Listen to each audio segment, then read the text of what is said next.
నమస్కారం. ఈరోజు ముఖ్యాంశాలతో మీ ముందుకొస్తున్న PSR Apple TV channel. నేను మీ ప్రసాద్ అల్లంరాజు. టాలీవుడ్ సూపర్ స్టార్ మహేష్ బాబుకు ఇటీవల ఈడీ అధికారులు నోటీసులు ఇచ్చిన విషయం మనకు తెలిసిందే. హైదరాబాద్కు చెందిన రియల్ ఎస్టేట్ సంస్థలైన సాయి సూర్య డెవలపర్స్, సురానా గ్రూపులతో సంబంధం ఉన్న మనీ లాండరింగ్ కేసులో ఈడీ విచారణలో భాగంగా మహేష్ బాబుకు నోటీసులు జారీ చేశారు. ఈ నోటీసుల్లో భాగంగా ఆయన ఈరోజు ఈడీ విచారణకు హాజరు కానున్నారు. సాయి సూర్య డెవలపర్స్ నుంచి మహేష్ బాబు 5.9 కోట్లు తీసుకున్నట్లుగా ఈడీ గుర్తించింది.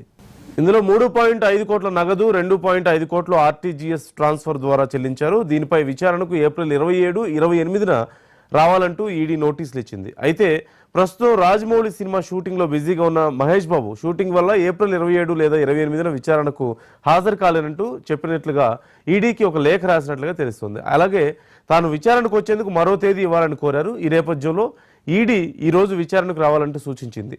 దీంతో నేడు మహేష్ బాబు ఈడీ విచారణకు వెళ్లనున్నట్లుగా సమాచారం.